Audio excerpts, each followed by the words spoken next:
but I think I'll pass for now. I'm not quite sure how I managed to end up here in front of you all, although anyone in my family would attest to the fact that I could probably out-talk any one of you. Yep. I'm terrified of public speaking.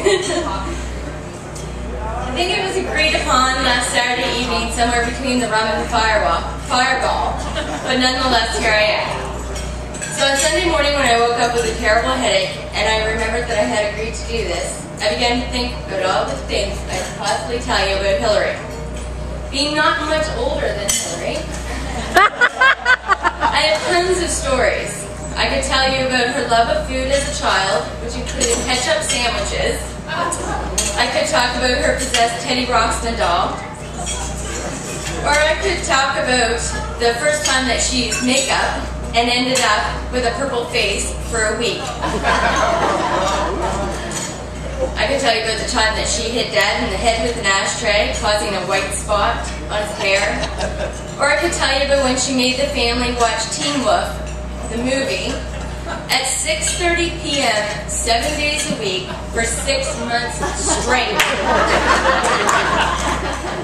But instead I thought, no, I wouldn't embarrass her that much. Instead, maybe I'll talk about what a wise man Shane must be to have chosen my sister. And then I thought about all the stories of Hillary again, and thought, maybe Shane's wisdom's not such the most logical approach. So that being said, I've decided to talk about 3 very wise men in our family. I want to start with the oldest of the 3, our grandfather, Lawrence Boucher, or as we know him, Grampy. Our Grampy and the love of his life, Grampy, can't be here tonight. So on Monday evening, just past, I sat down with Grampy, and he wrote a letter to you, Hillary and Shane, and I'd like to take a minute to read it. Dear Hillary and Shane, I'm here to wish you well, and I'll tell no lies about you. Hillary, do you remember how well you liked liver? You liked it so much that you'd make a deal with your sister Mary, that if she ate your liver, you'd eat her peas, which you both loved so dearly. After 58 years of marriage, which has always been loving and happy, the words of wisdom that I can offer you are, never go to bed mad. Take a quart of whiskey, sit down together. After 4 drinks, if it doesn't help, drink the rest of the bottle, and it will all be good by morning.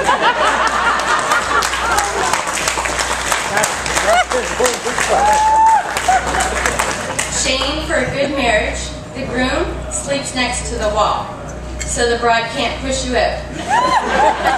Just remember 2 little words. Yes, dear. Sorry that we can't be here to enjoy your beautiful day with you. We are sure that your smiles are lighting the sky tonight. And remember that life is short. So enjoy every minute of every day with each other. The first 40 years are the best, and the rest will look after themselves. Shane, we are honored to have you join our family. We hope to meet your family someday soon. They have raised a good man who is deserving of our granddaughter. Hillary, we are very proud of you. You are marrying a wonderful man. You have worked very hard to get where you are today and deserve a life full of happiness, good health, and love. We love you and wish you many years of happiness. Love, Grampy.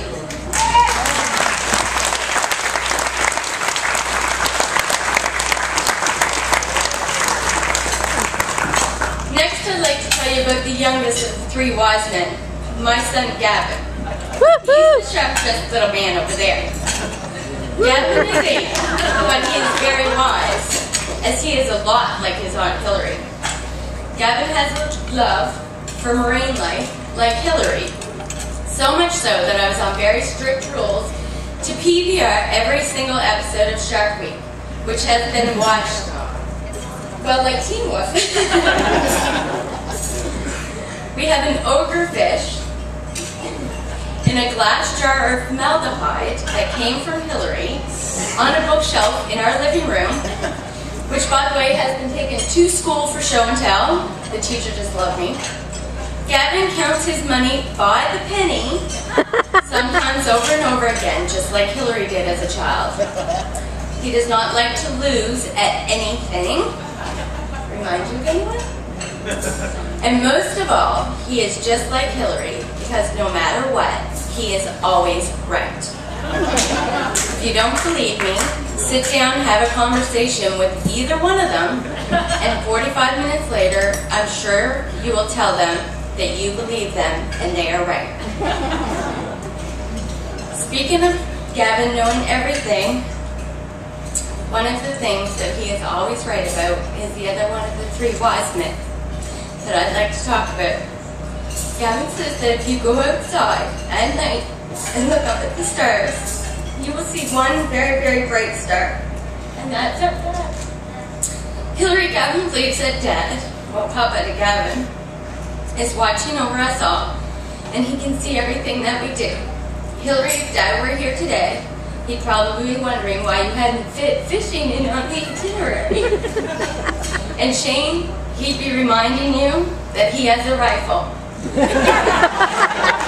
And that if Hillary is anything like her mother, sit down and hold on. On a serious note, if Dad were here to see you so beautiful and happy, he would feel nothing but pride.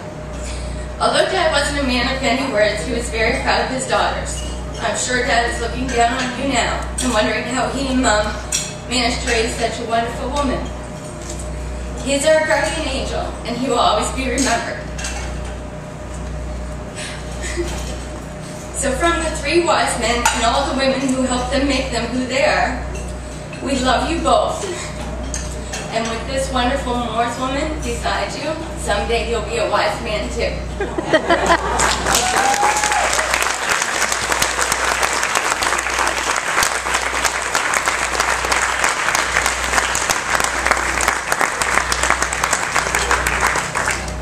Thank you so much for that.